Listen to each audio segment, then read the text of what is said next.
department. But it's very special, to meet my colleagues here in this special lecture, because it gives me an opportunity to share my ideas and share the findings of my research with them, and also to receive their valuable opinions. I would also like to tell that this is not my research, strictly speaking. This is also a research undertaken by my department, Department of English, and recently renamed as Department of English, Literature, Language and Cultural Studies, because we began this journey way back in 2019 under the UGC Special Assistance Program, Departmental Research Support Scheme, okay, and we continued till 2020. So for a period of 12 years, okay, it was a very intensive piece of research where all my esteemed colleagues in the Department of English were involved, and they were engaged in documentation, translation and analysis. Not only that, I have with me here Professor Chandra Ghoshal, okay, a professor of Bengali, okay, who had also been a very close associate in this language documentation program. And not only Professor Ghoshal, there were other faculty members from Department of Bengali, Department of Santali. Okay, I would have been very happy if someone from the Santali department would have been present here.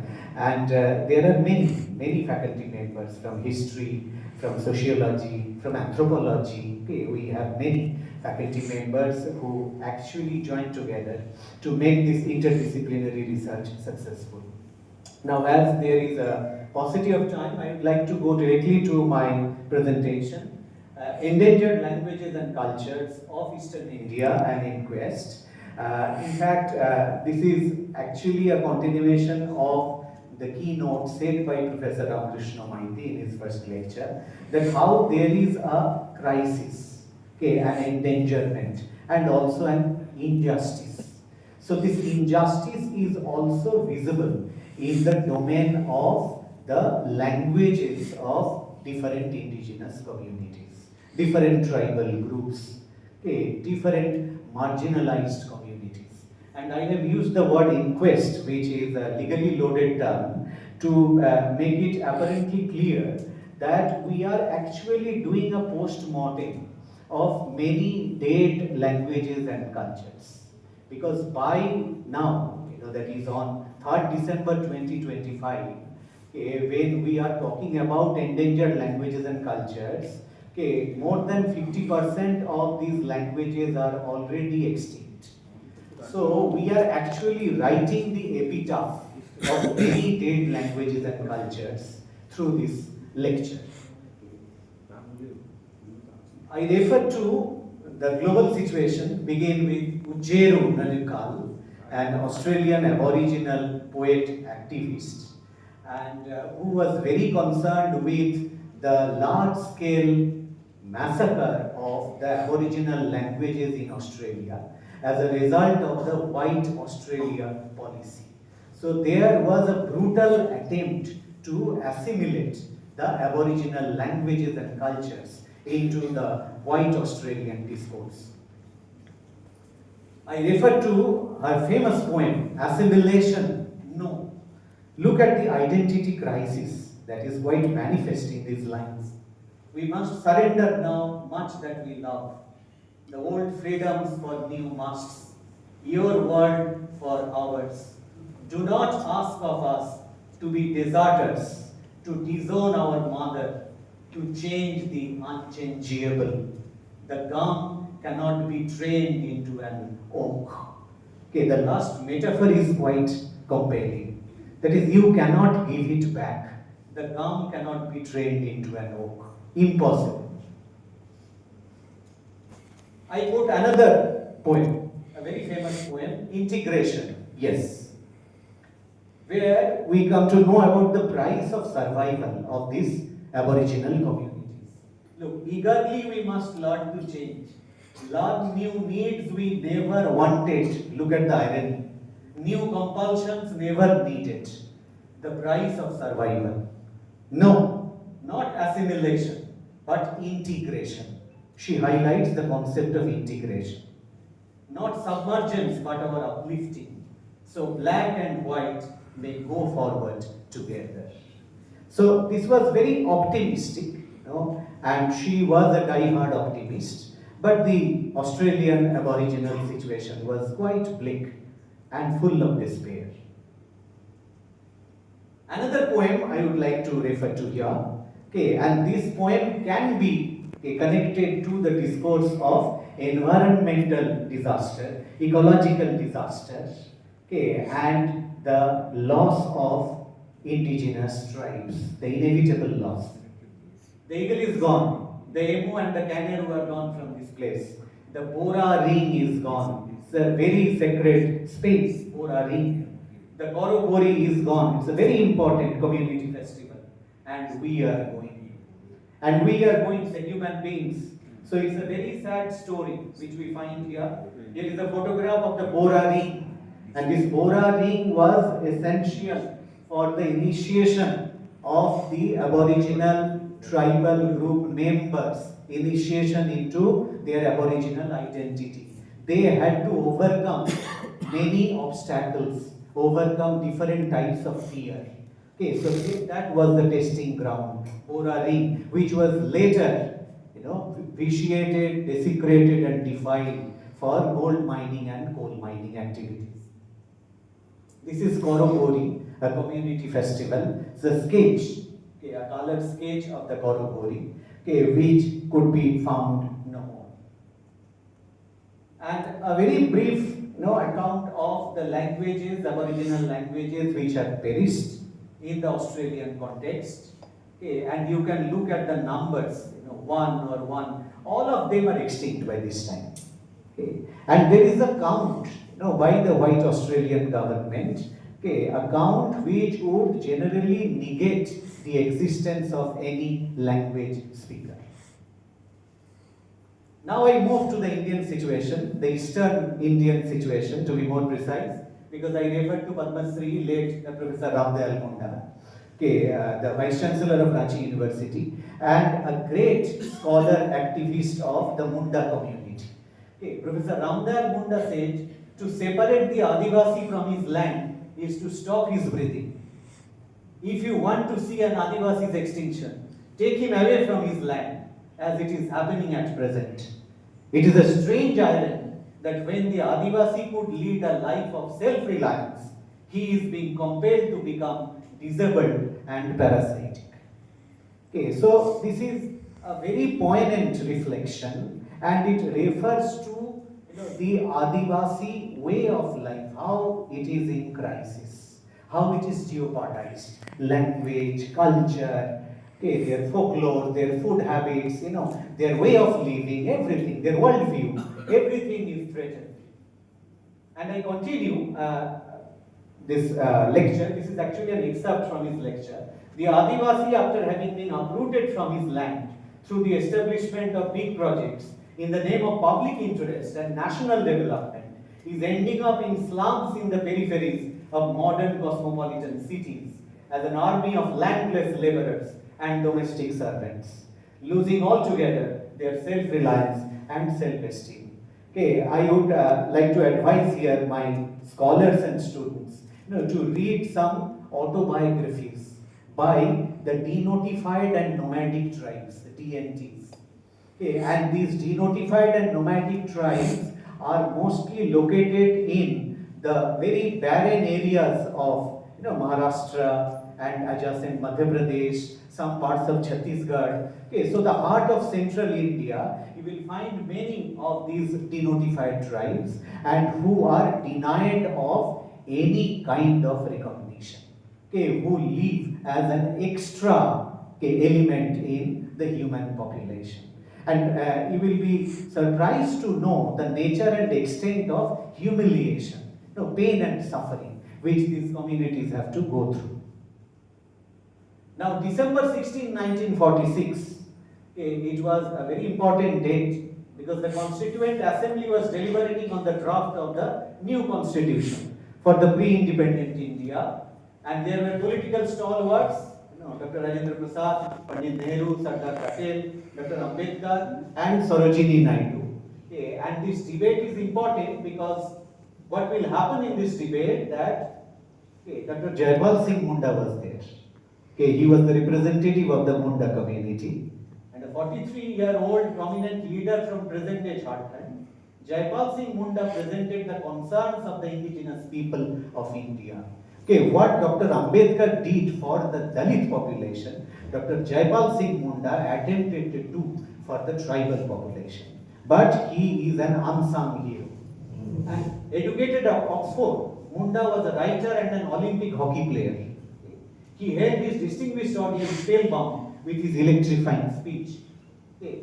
So these are some publications on the life and times of Jaipal Singh Munda. In fact, he made a very impassioned plea to the members present in the Constituent Assembly that you have taken away everything from us. What remains of our own indigenous identity?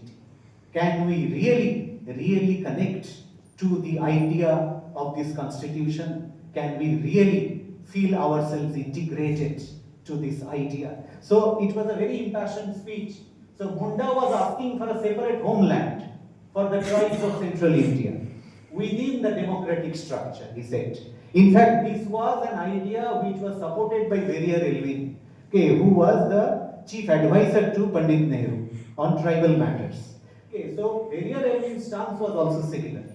Okay, that there should be a separate land, an autonomous region for the tribal people.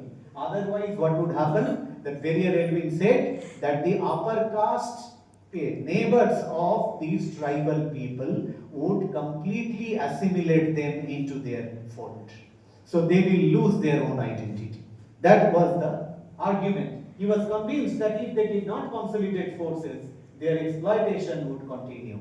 But once again, his demand was made with arguments of secession, that is breaking up, that it is a subversive attempt. Okay, so he was condemned. So it would set a dangerous precedent in all tribal dominated areas, especially northeast. Okay, so Munda retorted with a memorable speech. I am not going into the details of the speech. It is available in a book titled Indigenous Voices, edited by Ruby Hembrown, published by Adivani. Okay, you will find the speeches of Jaipal Singh Munda there. Okay, students who are interested can consult the speeches. So like Dr. Ambedkar's appeal for affirmative action to free the Dalit people, Munda's arguments before the Constituent Assembly ensure that Adivasis received constitutional protection. So what is happening, say, after 70 years of all these independence and other events, other debates, what is happening? That Dr. Ambedkar's Dalits have made significant strides in their struggle for dignity and political power. But for tribal India, Jaipal Singh Munda's prophecy has borne bitter fruit. Now this is taken from the book edited by Ruby Hembrown, where you will find this statistical data, where 104 million indigenous people belonging to 645 tribes live in the country. 25% of them live in the poorest wealth quintile. And though the tribes constitute nearly 9% of the population and live on 15% of the geographical area, India allocates only 3% of its budget for their development. Okay, so this is, we find there in that book, and more than a third of our maternal deaths occur in tribal communities. In the oral epics of Kalahandi by Mahendra Kumar Misra, we find many elegiac representations of these maternal deaths. And infant mortality rate among tribal children is 30% higher than the national average. So I actually gave all this to come to this point. That is how the tribal communities are not merely victimized by different forces and policies of different agencies. Actually, they are victims of their own linguistic identity. That is the idea of killer languages. I have taken this motif from a Pottochitro, you can easily understand. And this is a famous Pottochitro known as the Min pot, Macher pot. And it describes the historical anarchy which existed before the advent of the Pala dynasty, known as Matsanna. And in that Matsanaya, what happened? The great fish used to gobble up the small fishes. And here, the great fish, the large fish, is equivalent to a big language, and the small fishes are the smaller languages. It is happening. Okay, I can give you an example. When we were engaged in the People's Linguistic Survey of India, we had to go to Agartala for a workshop. And there, the representative, the coordinator of the Tripura Linguistic Survey, okay, clearly blamed Bengali as a killer language.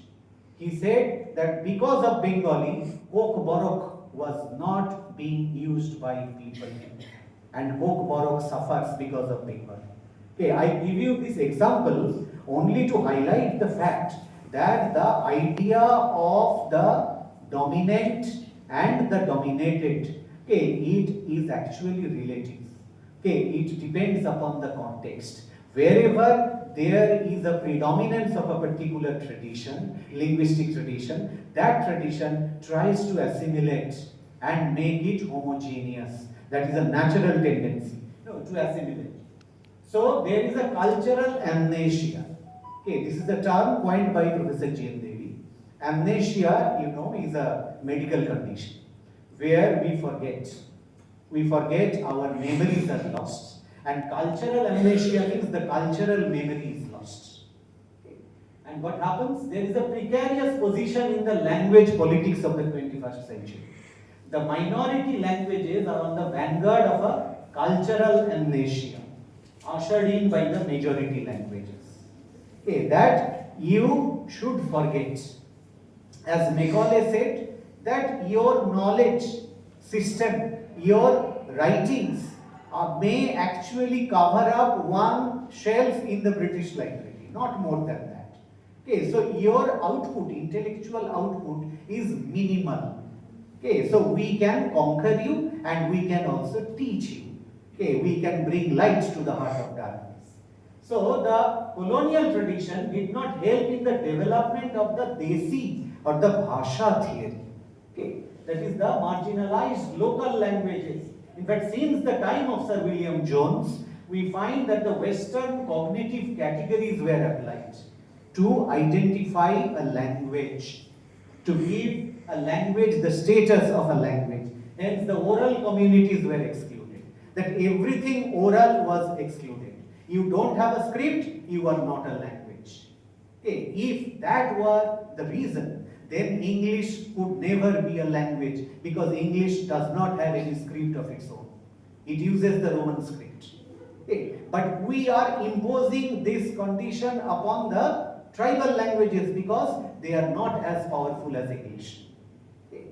So monolingual texts were more important than the multilingual ones. But we have a tradition of orality since the time of the Vedas.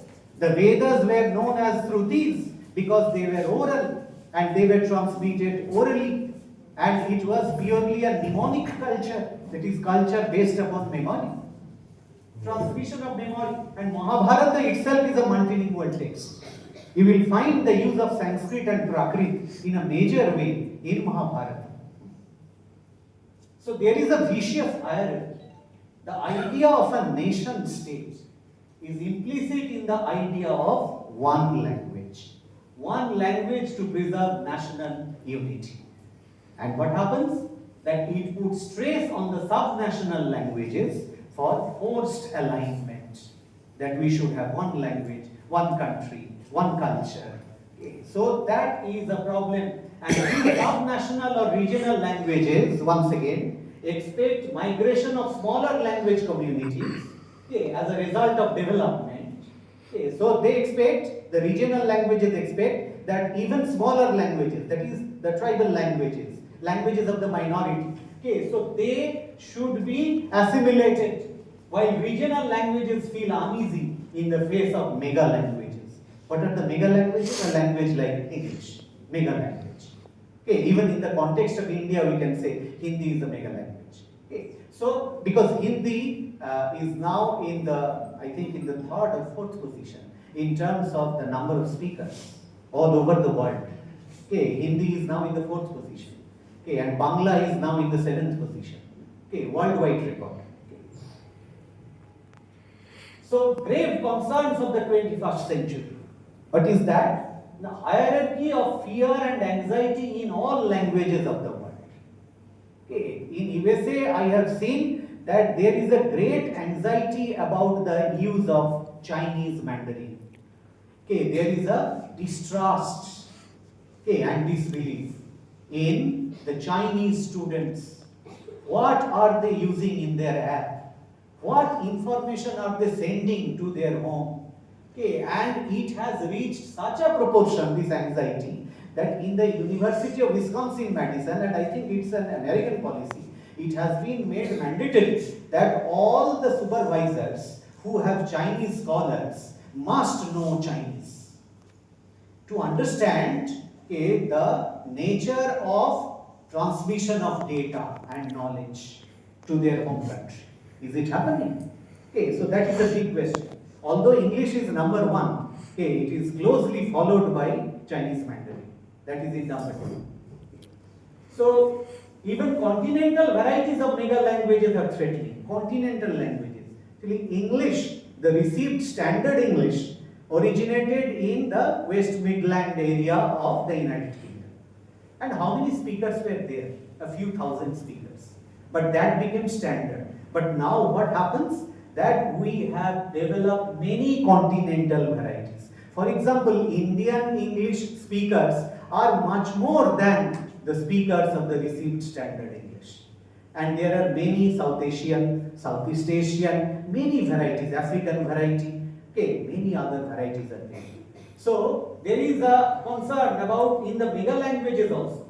And in this context, what is happening in the 21st century, the very rapid decline of the natural languages. Natural means languages which are absolutely oral.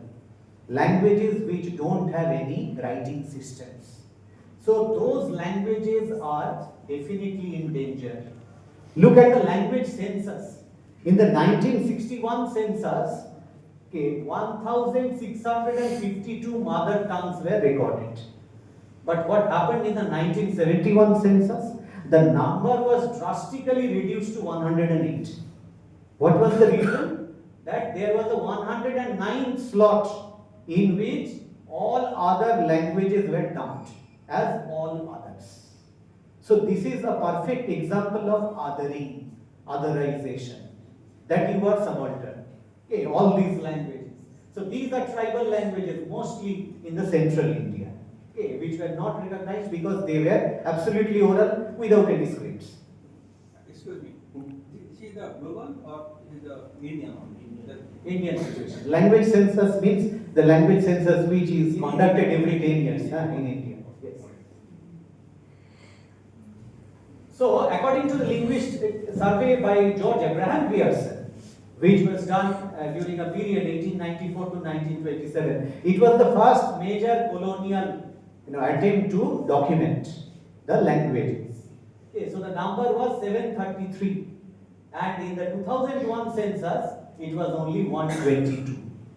So this is very problematic. Once you call 108, another time you count 122. So it means that your criteria of defining a language as a language changes over time. So it becomes a matter of policy.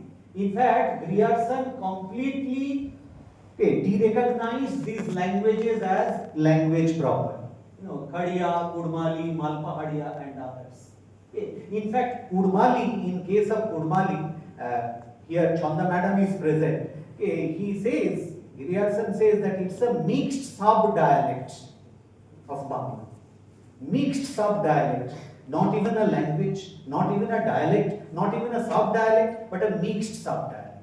Uses something from Odia, something from Hindustani, something from Bangla. So it's a kind of hodgepodge. So that was the description you will find in the linguistic survey of Bengal. So English as a killer language, which I have already shown in an earlier slide, the language, killer language. English destroyed many languages. In fact, 27 local languages were there in Australia. All of them were destroyed. But in India, still we have a considerable number of tribal languages, and that is only possible, because of this 8th schedule. Okay, where we have included only two. If there are 122, we have included only two. The first one was Santali, the second one was Bodo. Okay, so it's nothing. If you put it in percentage framework, it will be less than 1%.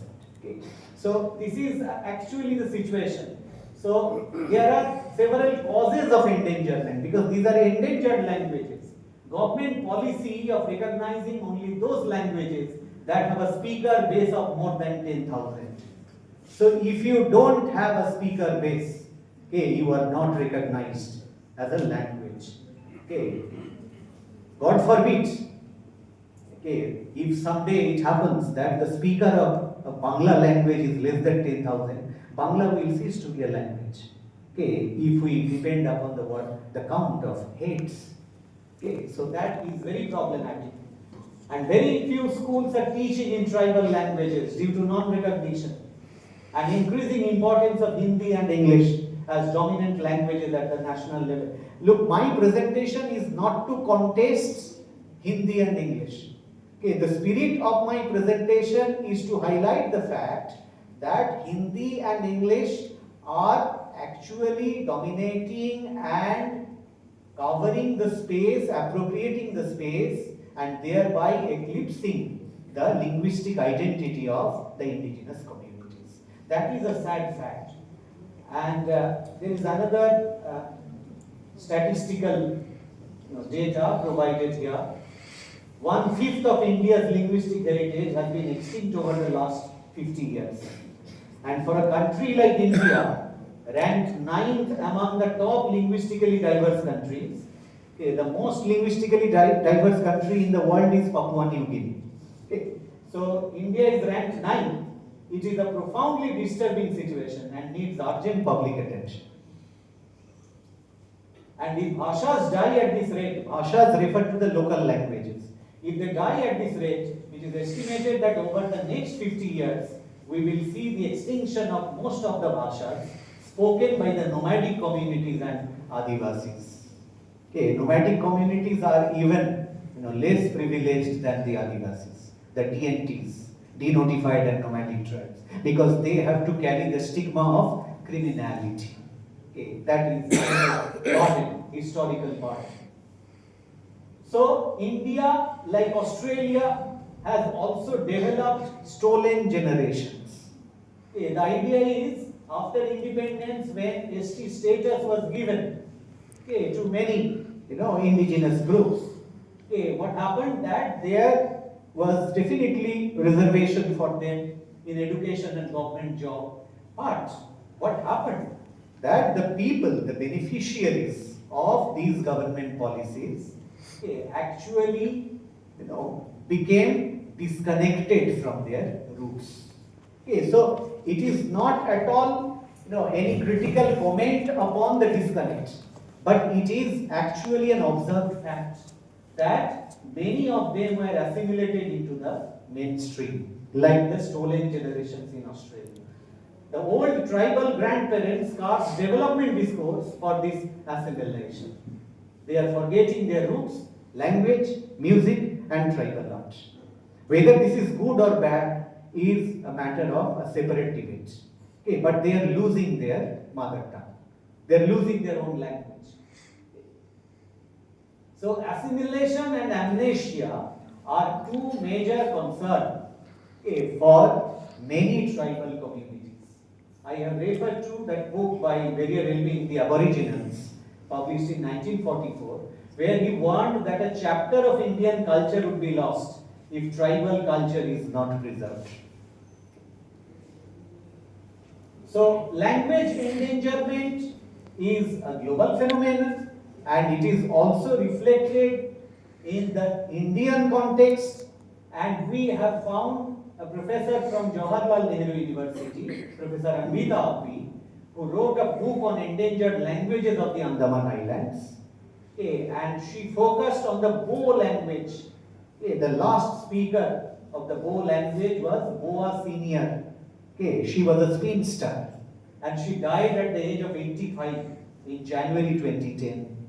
And after that, what happened? That the language also died, because the last speaker died. But the last days of senior Boa senior were recorded by Professor Arpita Appi.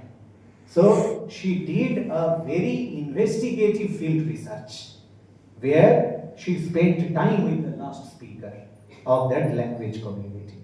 So this is something, This is a kind of intellectual activism which is required in the field of endangered languages and cultures, in order to preserve them.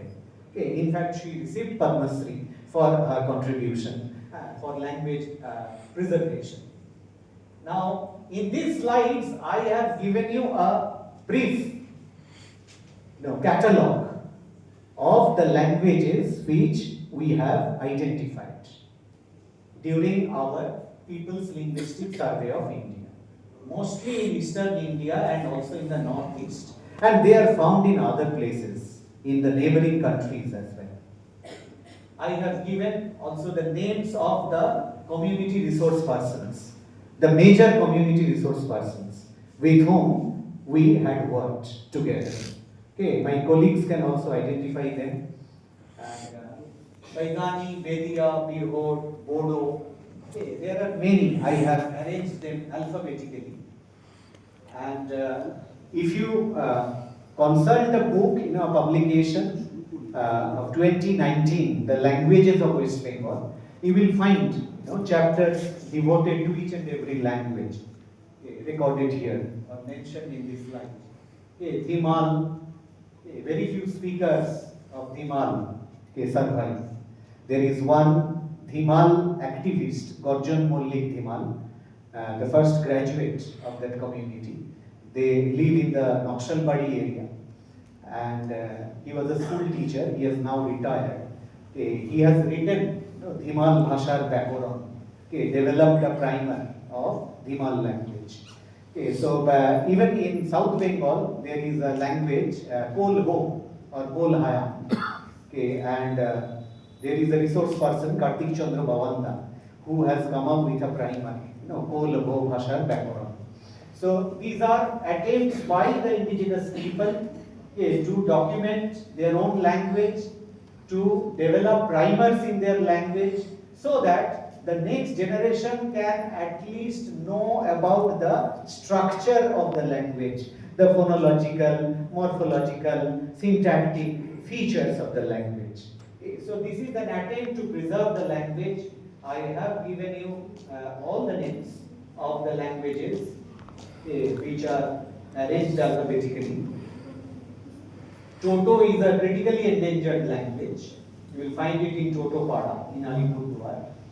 And this was the format for the documentation of the non-scheduled languages. These are also the marginalized languages, and they also suffer, many of them suffer from the risk of endangerment and extinction. For example, we developed or we attempted to develop a comparative vocabulary chart. You can see the words. In English it is father, Dhimal Aba, Garo Pa, Khadiya Oka, Lepcha Abo. I don't know even about the exact pronunciation in Khadiya. Chanda madam will be able to help me. But there was an attempt That was made in association with the Linguistic Research Unit of the Indian Statistical Institute to develop a comparative vocabulary chart. And look at this poem. I would like to end with this poem. Because there are many more slides, but I know that time's winged chariot is hurrying near, and we have to conclude. Remember the first poem by Ujeru. We are going. And look at this poem, Dhimal poem by Gorjan Mollik Dhimal, coming to an end. The actual Dhimal word is Hoike. Hoike, Sheshoche. In Bengali it is Sheshoche. Coming to an end. Look how they are stunningly similar. Ujeru didn't know Gorjan Mollik didn't know Ujeru. It comes to an end, song and dance without the drum. In the village, no drummers. The volunteers who are always ready to help, Dum Bhat, and community picnic. Dum Bhat is part of Chodri Bhat, okay, or Bonam Puja. The story is heard from the village elders sitting around the fire in wintry nights. Everything comes to an end. The rice cakes and baked meat, the visit to the relatives and the fun, the young going to village fair in one another's arms, fishing and hunting, collecting the snails from the jungle paths, all come to an end.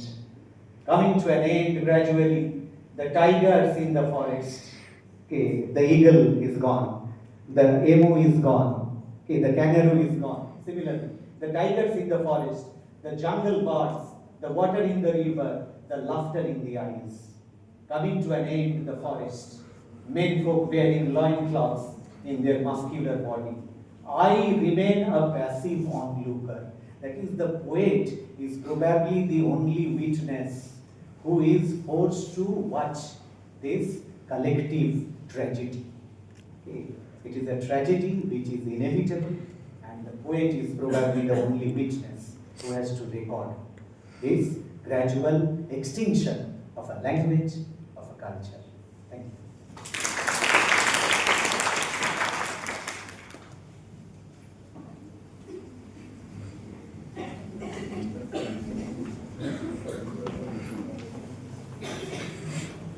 আপনাদের বেশি সময় নেব না,